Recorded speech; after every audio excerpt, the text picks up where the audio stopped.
Group task क्या असर होता है, ग्रुप डिस्कशन क्या होती है, ग्रुप डिस्कशन में किस किस टॉपिक पे काम करना होता है, क्या इंग्लिश बोलना ज़रूरी है या उर्दू भी चल जाएगी। ग्रुप टास्क सर हम क्या करते हैं, ड्रमों के साथ क्या करते हैं, फट्टों के साथ क्या करते हैं, रस्से होते हैं, मुख्तलिफ चीज़ें होती हैं, वो सारी की सारी किस लिए होती हैं, हमने क्या करना होता है, क्या कोई टारगेट होता है, क्या सब ने करना होता है या अकेले अकेले से करवाया जाता है, सर जंप कितना लगाना होता है, दीवार 10 फुट की होती है कितनी होती है, बहुत से आपके सवाल और क्विज। तो ISSB डे 3 में आपके साथ क्या क्या होता है, किस किस टेस्ट से आप गुजरते हो, कैसे कैसे करते हो, आज की मेरी वीडियो ISSB डे 3 में आपने क्या करना होगा। सबसे पहले क्राइटेरिया सुन लीजिए, बहुत से बच्चे सवाल करते हैं इसलिए मैं ये क्राइटेरिया शुरू में आपको बता देता हूँ, फिर हम वीडियो की तरफ बढ़ते हैं। आपकी जो तालीम है जी FA/FSC इक्वलेंट होनी चाहिए, ICS कंप्यूटर किसी के भी साथ आपने की हो, यानी आपकी 12 साल तालीम हो और 55% मार्क्स हो, आप एलिजिबल हो जाते हो।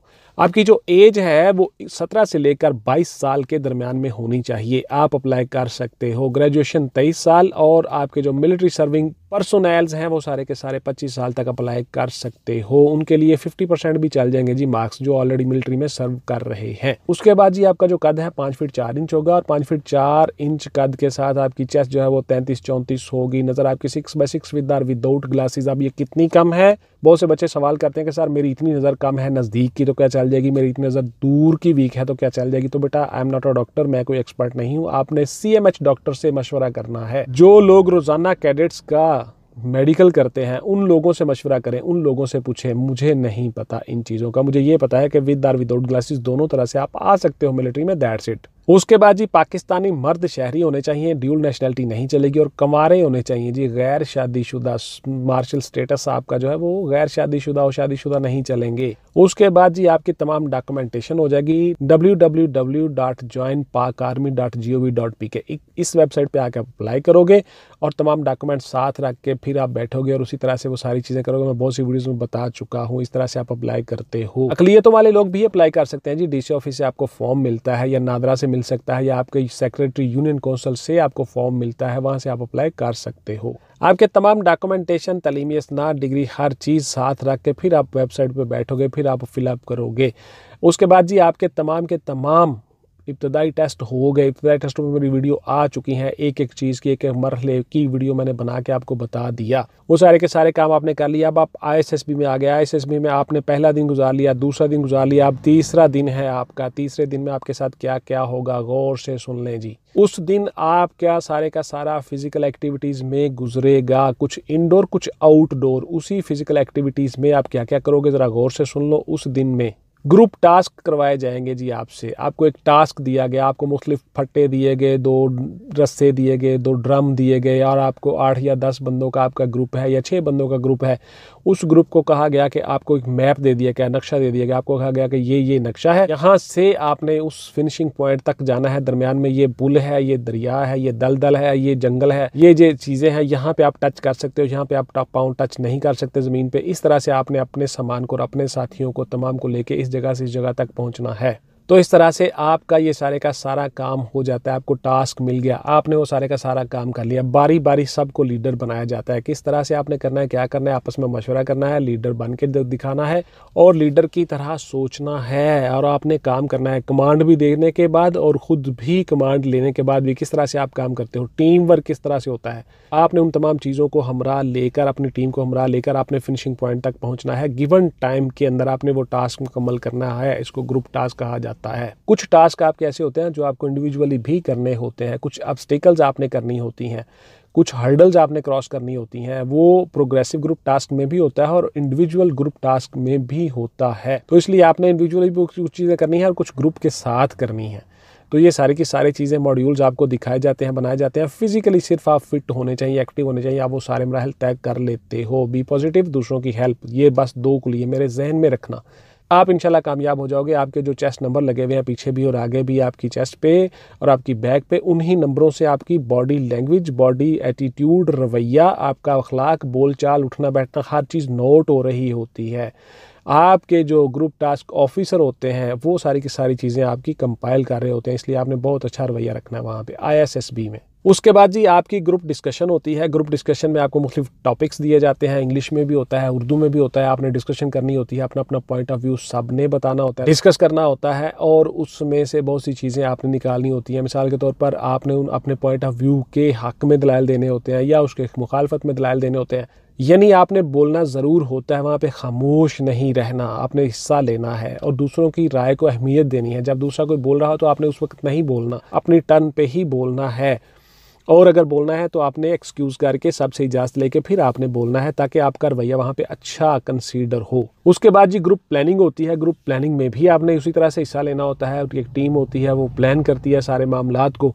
उसमें भी आपका देखा जाता है, मॉड्यूल इस तरह के बनाए होते हैं मिलिट्री ने कि आप के अंदर से वो लीडराना कायदाना सलाहियतें निकाल लेते हैं, पता कर लेते हैं कि आप अपनी टीम को लीड करने की सलाहियत रखते हो, ऑफिसर बनने की सलाहियत रखते हो। इसी तरह के सारे वो टेस्ट मॉड्यूल बनाए होते हैं। उसके बाद जी आपके आउटडोर टास्क आ जाते हैं। आउटडोर टास्क में आपको मैंने बता दिया किस तरह से आपने काम करना होता है। आपको मैपिंग सिखाई जाती है, मैप के ज़रिए से काम करना होता है। उसके बाद फिर आपने अपने गिवन टाइम में गिवन टास्क को मुकम्मल करना होता है, अपनी नफरी के साथ, अपने जवानों के साथ फिनिशिंग पॉइंट तक पहुंचना होता है। उसके बाद आपका प्रोग्रेसिव ग्रुप टास्क हो जाता है जी। प्रोग्रेसिव ग्रुप टास्क में भी बहुत सी चीज़ें आपने करनी होती हैं, यानी कि हर मॉड्यूल जो मिलिट्री ने बनाए हुए हैं आपके टेस्ट लेने के, उनका मकसद यही होता है कि इस बंदे के अंदर से हमने ढूंढना है कि क्या ये लीड कर सकता है, क्या ये अपनी नफरी को बाहिफाजत एक जगह से दूसरी जगह ले जा सकता है गिवन टाइम के अंदर, क्या इसको जो टास्क दिया गया वो कंप्लीट करने की सलाहियत रखता है। That's it. उसके बाद आपका आ जाता है जी हाफ ग्रुप टास्क और उसके बाद आपका आ जाता है इंडिविजुअल टास्क ऑब्स्टेकल्स।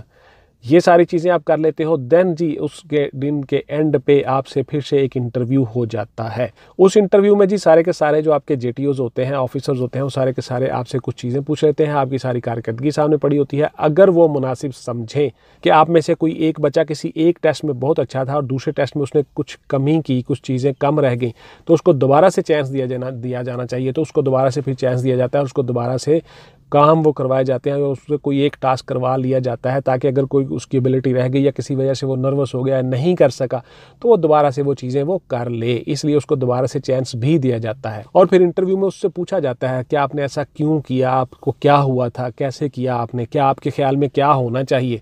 तो इस तरह से वो उससे बहुत सी चीज़ें निकाल लेते हैं, क्योंकि मिलिट्री कभी भी किसी अच्छे सही बंदे को ज़ाया नहीं करती। बिकॉज आप में से कुछ मौजूद कैंडिडेट है, सूटेबल बंदा है, तो वो सामने आ जाए, ज़ाया ना हो जाए, उसको दोबारा से चांस दिया जाए। तो इस तरह से आपको दोबारा चांस दिया जाता है। तो इस तरह से हम बच्चों को ऑनलाइन तैयारी भी करवाते हैं जी। आप भी हमसे तैयारी कर सकते हो, हमारे नोट्स अवेलेबल हैं ISSB के ऊपर, वो भी आप ले सकते हो। उसके बाद फिर आपको तमाम तफसील हम बता देते हैं उन्हीं चीज़ों में। तो देन जी ये सारे का सारा आपका जो तीसरा दिन है, ये सारे का सारा आपका एक्टिविटीज़ में गुजरता है। एक्टिविटीज़ में आपने कामयाबी से पार कर ली, हर चीज़ क्लियर कर ली और दरमियान में रहना है। जब लीडर बना जाए तब आप सबसे आगे रहोगे, वरना दरमियान में रहोगे। मैं आपको बार बार बता चुका हूँ, रवैया अच्छा रखोगे, पॉजिटिव, दैट्स इट, आप कामयाब हो जाओगे इंशाल्लाह। अब जी जरा गौर से सुन ले अपने सवालों के जवाब। ग्रुप टास्क सर क्या होता है, क्या हर किसी ने करना होता है? अगर मैं ग्रुप टास्क ना करूं तो बेटा, ग्रुप टास्क का मतलब ही यही है, कहता है पूरे के पूरे ग्रुप को एक टास्क दिया जाता है। 5 बंदे हो सकते हैं, 6 हो सकते हैं, 7 हो सकते हैं, 10 हो सकते हैं। कैंडिडेट्स की तादाद के मुताबिक आपको ग्रुपों में तकसीम कर दिया जाता है। उस सारे ग्रुप ने वो काम करना होता है और ग्रुप लीडर के अंडर काम करना होता है, या लीडर बनाया जाएगा, आपने उसमें लीडर के तौर पर आगे काम करना होगा, सबको बताना होगा, सबको साथ लेकर चलना होगा।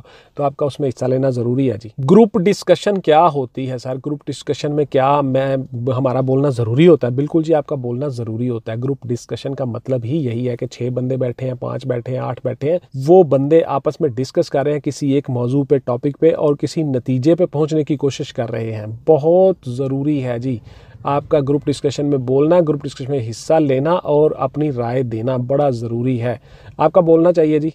इंग्लिश में भी होता है, उर्दू में भी होता है, खामोश नहीं रहना, बोलना है। प्लानिंग से सर क्या मुराद है? तो देखिए, प्लानिंग से मुराद यही है कि आपने जो चीज़ें प्लान करनी है, जो आपको टास्क दिया गया है, उनको प्लान करके आपने वो मुकम्मल करनी होती है। That's it. इनडोर एक्टिविटी से सर क्या मुराद है? तो इनडोर एक्टिविटी से यही मुराद है कि आपने जो ग्रुप डिस्कशन करनी होती है या जो मैपिंग करनी होती है, इनडोर वो सारी की सारी चीज़ें आप करते हो। आउटडोर में आप वो टास्क मुकम्मल करते हो, जो आपको टास्क दिया जाता है, दलदल है, जंगल है, वहाँ से गुजरना है, फलां है, वो सारी चीज़ें आपको डिफाइन की जाती हैं, बताई जाती हैं, आपको मैप दिया जाता है।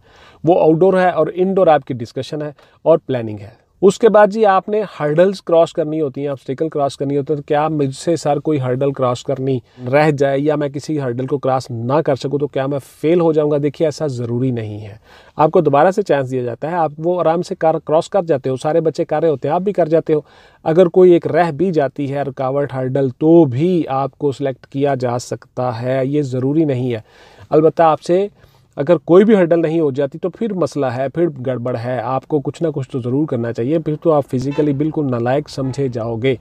तो एक आध हर्डल से प्रॉब्लम नहीं आती जी, लेकिन तमाम नहीं करोगे तो फिर प्रॉब्लम आएगी।